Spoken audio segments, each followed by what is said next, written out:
क्या हार में क्या जीत में किंचित नहीं भयभीत में, संघर्ष पथ पर जो मिला ये भी सही वो भी सही, हार मानूंगा नहीं, हार मानूंगा नहीं। तो साथियों, आप सभी के बीएससी नर्सिंग के एग्ज़ाम हैं और आप लोग मेरे साथ पढ़ रहे हैं जनरल नॉलेज का पार्ट 5। तो स्वागत है आप सभी का काश मेडिकल एकेडमी पर। मैं हूं रोहित तोमर और आज हम लोग बात करेंगे कुछ जनरल साइंस के महत्वपूर्ण प्रश्नों पर, जिसमें हम जीके जीएस के साथ साथ कुछ बाहरी जानकारियां भी लेंगे। पहला प्रश्न है, और ये सारे पीवाईक्यूज के क्वेश्चन हैं, कागज़ का आविष्कार किस देश में हुआ था? तो याद रखना, कागज़ का आविष्कार चीन के अंदर हुआ था। ठीक है, चीन के अंदर हुआ था। और याद रखना, भारत से चीन सीमा साझा करता है। आपसे पूछा जाएगा कि भारत देश से कौन से देश सीमा साझा करते हैं, तो याद रखना बीए में इसको ऐसे कर लेना, बचपन में बीए। ठीक है, तो बी से मतलब बांग्लादेश, सी एच से मतलब चाइना, पी ए से मतलब पाकिस्तान और अफगानिस्तान याद रखना, नेपाल याद रखना, भूटान, और वैसे अफगानिस्तान याद से याद रख सकते हैं बट कोई दिक्कत नहीं। तो बचपन में बी एम भी होता है। ठीक है, बचपन में होता है बी ए, तो इसका मतलब होता है म्यांमार। तो ये सारे हमारे देश के साथ सीमा साझा करते हैं। इसी तरीके से आपसे पूछ ले, पाकिस्तान और इंडिया के बीच में कौन सी लाइन है जो इन्हें अलग करती है, तो याद रखना रेड क्लिफ लाइन है। कौन सी? रेड क्लिफ लाइन है। और चाइना और इंडिया के बीच में, तो याद रखना मैकमोहन लाइन है। कौन सी? मैकमोहन लाइन है। तो अगर वीडियो अच्छा लगता है तो साथियों वीडियो को लाइक ज़रूर करना है, ठीक, और चैनल को सब्सक्राइब करना है, और मुझे फॉलो करना है तो कर सकते हैं इंस्टाग्राम पे। ऐसे सर्च करना है आपको, रोहित स्लैश लगा देना, फिर तोमर लगा देना, PZTG लगा देना। ठीक है, टारगेट गूगल। तो इस तरीके से नेक्स्ट क्वेश्चन की बात करते हैं। Which cities India's are known as the twin city? तो यानी कि भारत में कौन सा शहर है जिसे हम जुड़वा शहर के नाम से जानते हैं? तो मेरा याद रखना, हैदराबाद और सिकंदराबाद को हम लोग जानते हैं जुड़वा शहर के नाम से। आइए जानते हैं, कानपुर को हम लोग मैनचेस्टर ऑफ ईस्ट कहते हैं। लखनऊ को नवाबों का शहर कहा जाता है। उसी तरीके से आगरा में आपको पता है ताजमहल है, ताज नगरी भी कहते हैं इसे, या फिर पेंटा नगरी कहते हैं क्योंकि आगरे का पेंटा बहुत फेमस है। मथुरा को हम पेड़ा नगरी भी कहते हैं, और श्री कृष्ण की जन्मभूमि भी यहाँ पर है। तो इस तरीके से हम लोग जान सकते हैं। ठीक है, चलिए भगवान बुद्ध से बात करते हैं। भगवान बुद्ध का जन्म कहाँ हुआ था? प्रश्न महत्वपूर्ण है, आते रहते हैं। तो भगवान बुद्ध का जो जन्म हुआ था मेरे भाई, याद रखना लुम्बिनी के अंदर हुआ था। और भगवान बुद्ध का बचपन का नाम था सिद्धार्थ, इनके पत्नी का नाम था यशोधरा, बेटे का नाम था राहुल, और इन्होंने घर त्याग कर दिया था क्योंकि इन्हें ज्ञान चाहिए था। ज्ञान के लिए ये चले गए बोध गया। ठीक है, सारनाथ में इन्होंने पहली अपनी स्पीच दी थी, याद रखना पहली स्पीच, यानी कि पहला जो ज्ञान दिया था उन्होंने सारनाथ में दिया था। और इन्हें ज्ञान की प्राप्ति हुई थी पीपल के वृक्ष के नीचे। ठीक है, पीपल ट्री के नीचे। विश्व का सबसे बड़ा महाद्वीप कौन सा है मेरे भाई? पूछ रहा है विश्व का सबसे बड़ा महाद्वीप बताना है।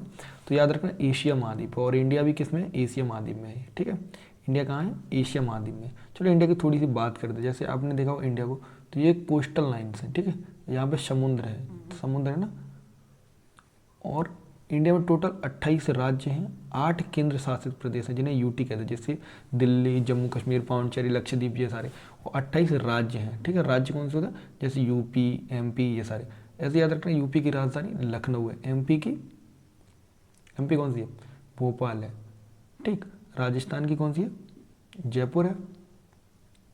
उत्तराखंड की देहरादून है। तो इस तरीके से आप लोगों को राजधानियाँ भी याद होनी चाहिए। ठीक, याद रखना, एक ट्रॉपिक ऑफ कैप्रिकॉर्न होता है, एक ट्रॉपिक ऑफ कैंसर होता है। ट्रॉपिक ऑफ कैप्रिकॉर्न और Tropic of Cancer. Tropic of Cancer के बारे में याद रखना, 23.5 डिग्री हाफ नॉर्थ से गुजरती है ये लाइन। ठीक है, और ये इंडिया के कितने राज्यों से गुजरती है? तो याद रखना, जिसमें एमपी भी आता है, बिहार भी आता है, झारखंड आता है, छत्तीसगढ़ आता है। ठीक है, इस तरह गुजरात भी आता है, इधर जाएंगे तो मिजोरम वगैरह भी आता है। तो ये सारी चीज़ें आपको याद रखनी अच्छे से। Okay, which is the first university in the world? विश्व की पहली यूनिवर्सिटी पूछ रहा है, विश्व की पहली यूनिवर्सिटी कौन सी थी? तो मेरा याद रखना तक्षशिला थी। कौन सी थी? तक्षशिला। तक्षशिला का जो, ठीक है, तक्षशिला।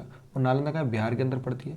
ठीक है, बिहार के अंदर पड़ती है। नालंदा को बख्तियार खिलजी, एक शासक था बख्तियार खिलजी, मुस्लिम रूलर था, उसने इसको तबाह कर दिया था, ख़त्म कर दिया था। ऐसा हुआ था कि मैं एक स्टोरी अगर ब्रीफ में थोड़ा सा बताना चाहूँगा आपको, तो बख्तियार खिलजी बहुत बीमार पड़ गया था और लोगों ने कहा कि आपके बचने की कोई आस नहीं है। लेकिन ऐसा बोला कि अगर आप, एक नालंदा यूनिवर्सिटी है, उसके अंदर एक धर्मशाला नाम की लाइब्रेरी थी और उसमें बहुत सारी बुक्स रखी हैं, उन बुक्स में कुछ ना कुछ ऐसा उपाय ज़रूर होगा जो आपको बचा सकता है।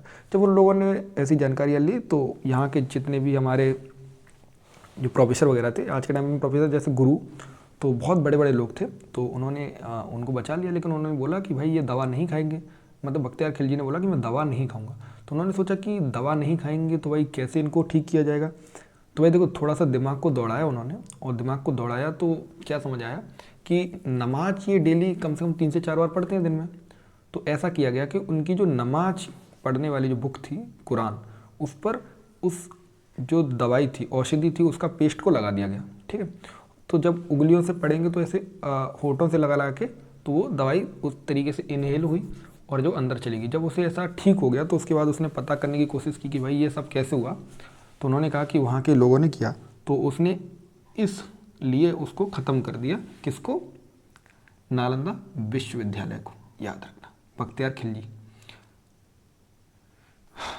भारत में ईस्ट इंडिया कंपनी, यानी कि याद रखना जो आपकी ब्रिटिश ईस्ट इंडिया कंपनी आई थी, भारत आई कब थी? 1600 में आई थी। ऐसा पूछ लेते हैं आपसे, 1600 में आई थी। और सबसे पहली फैक्ट्री इन्होंने सूरत के अंदर लगाई थी। अपनी कहाँ पर लगाई? सूरत के अंदर लगाई थी। सूरत कहाँ पड़ता है? गुजरात के अंदर पड़ता है। ठीक है, ओके। भारत का पहला डाक टिकट कब जारी हुआ था? मेरे को याद रखना 1852 में हुआ था, और 1852 में हुआ था डाक टिकट। और याद रखना ट्रेन भी चलाई थी, डलहौजी के टाइम पे चल रही है, 1853 में चल रही थी। कहाँ पे चल रही? तो याद रखना मुंबई टू थाने के बीच में चल रही है। कहाँ पे? मुंबई टू थाने के बीच में चल रही है। ठीक है, मुंबई टू थाने।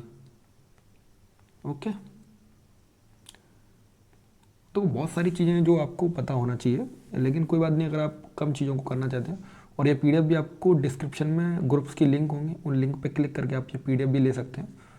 बाकी कोई दिक्कत रहा करे तो कमेंट जरूर करना। इस वीडियो के नीचे आप कमेंट करके मुझे कुछ चीज़ बताओगे। जैसे भारत के अभी पीएम तो आपको पता है भाई, बहुत फेमस है हमारे मोदी जी। अभी कुछ लोगों को लगेगा बहुत सिंपल क्वेश्चन पूछ लिए, आप लोग मुझे वाइस प्रेसिडेंट का नाम बताएंगे, वाइस प्रेसिडेंट का नाम बताएंगे। ठीक है, कि भारत के उपराष्ट्रपति कौन है इस समय। बहुत इंपॉर्टेंट क्वेश्चन है वो। राष्ट्रपति उपराष्ट्रपति इनकी याद रखना। उम्र कितनी होती बनने के लिए? तो 35 वर्ष चाहिए राष्ट्रपति और उपराष्ट्रपति बनने के लिए। साथ में गवर्नर यानी कि जो राज्यपाल होता है उसके लिए भी 35। और बताना पीएम के लिए कितनी चाहिए। Which is the oldest Veda among the 4 Vedas? 4 वेदों में सबसे पुराना वेद कौन सा है? तो मेरा याद रखना ऋग्वेद जो हमारा है वो सबसे पुराना वेद है। ठीक है, 4 वेद हैं, याद रखना कौन कौन से? सामवेद, यजुर्वेद, ऋग्वेद और अथर्ववेद। और याद रखना ऋग्वेद में क्या है? मंत्र हैं 1028, हाइम्स रखे हैं, मंत्र रखे हैं। ठीक है, ऐसे सामवेद में क्या है? तो इसमें सॉन्ग वगैरह का कंपाइलेशन है। ठीक है, तो शाम के समय पर हम सॉन्ग सुनना पसंद करते हैं। इस तरीके से मैंने याद करवाया था, जो लोग पीछे होंगे उन्होंने जरूर याद किया होगा। अब बात करते हैं भाभा एटॉमिक अनुसंधान केंद्र जो हमारा है उसका कहाँ पे है लोकेटेड? तो याद रखना मुंबई के अंदर है। इसी तरीके से आपको डीआरडीओ के बारे में पता होना चाहिए, इसरो के बारे में पता होना चाहिए। अभी हम लोगों ने चंद्रयान 3 को लॉन्च किया था इसरो के द्वारा, तो चंद्रयान 3 के बारे में आपको पता होना चाहिए। ठीक है, इंद्रधनुष में कितने रंग होते हैं? तो भाई 7 रंग होते हैं। आपने फिजिक्स के अंदर पढ़ा होगा, जब हम लोग वाइट रेड को डालते हैं किस पर? प्रिज्म पर। ठीक है, प्रिज्म पर डालते हैं तो 7 तरीके से विभाजित हो जाती है, जिसको हम कहते हैं बिबग्योर। क्या बोलते हैं? बिबग्योर। ठीक है, रेड कलर सबसे कम स्कैटर्ड होता है, सबसे कम बिखरता है ये। ठीक है, इसलिए आपने देखा होगा रेड लाइट लाल कलर की ही खतरनाक जो चीज़ें होती हैं वो दूर से दिखाई दे जाती है, इसलिए लाल कलर की बनाई जाती है। ओके, बाकी ये सारी चीज़ आपको फिजिक्स के अंदर ज़्यादा अच्छे से पढ़ाई जाती है। विश्व में सबसे अधिक पुलिस किस देश में है? तो मेरा याद रखना अमेरिका के अंदर है। ठीक, ऐसे ही भारत की राजधानी तो दिल्ली आपको बताइए, पीएम पता ही है नरेंद्र मोदी जी हैं। प्रेसिडेंट कौन है? द्रौपदी मुर्मू जी हैं। ठीक, ऐसे ही रक्षा मंत्री वगैरह याद रखना। मेडिकल फील्ड में जा रहे हो तो कोई मेडिकल के बताना, मेडिकल काउंसिल के हेड कौन है इस समय? मेडिकल काउंसिल के हेड कौन है? चलिए, कौन सा पक्षी जो हाथ लगाने से मर जाता है, तो मेरे को याद रखना, टिटौनी पक्षी। कौन सा? टिटौनी। हेलमेट को हिंदी में क्या कहते हैं? तो देखो, हेलमेट सर पे लगाया जाता है तो सर को शीर्षरात यानी कि हेड गियर कहेंगे, क्या बचाने के लिए। तो हेड गार्ड भी कह सकते हैं। ठीक, ऐसे प्रश्न नहीं आएंगे लेकिन कोई बात नहीं, दिया है तो कर लेते। भारत का सबसे बड़ा शहर कौन सा है? तो भारत का सबसे बड़ा मुंबई है, जनसंख्या भी सबसे ज़्यादा यहीं पर रहती है। अगर यूटी में देखेंगे तो सबसे ज़्यादा घनत्व वाला है दिल्ली। ठीक, सबसे ज़्यादा जनसंख्या कहाँ है? यूपी के अंदर सबसे ज़्यादा जनसंख्या। सबसे कम जनसंख्या क्या है? अरुणाचल प्रदेश में सबसे कम जनसंख्या। ठीक, और सॉरी, सिक्किम में। सबसे कम एरिया वाला कौन सा है? तो गोवा। ठीक, जापान की राजधानी क्या है? तो टोक्यो जापान की राजधानी है।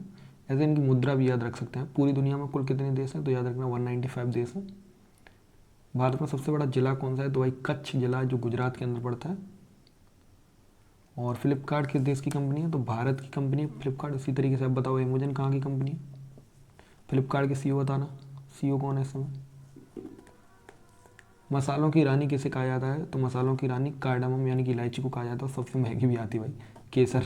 केसर मतलब वो मसालों में नहीं आती ना, लेकिन केसर बहुत महंगी है। उसके बाद इलायची भी बहुत महंगी है। कार्डामम की पहाड़ियाँ कहाँ मिलती है? केरल साइड में मिलती है। ठीक है, याद रखना। शतरंज का जन्म किस देश में हुआ? तो भारत में हुआ था। और शतरंज भाई आपने वो महाभारत में देखा है ना, शकुनी मामा पासे फेंकता है, वही सारा शतरंज है भाई। समझ रहे हो? चीज़ों को समझा करो, थोड़ा सा लाइफ से रिलेट करो। ओके, तो जय हिंद। कैसी लगी वीडियो? बहुत बहुत धन्यवाद आप सभी का 12 मिनट के लिए जुड़ने के लिए। ऐसी वीडियोस अगर और चाहिए तो आप लोग चैनल को सब्सक्राइब करके वीडियो को लाइक कर सकते हैं। धन्यवाद। जय हिंद। राधे राधे।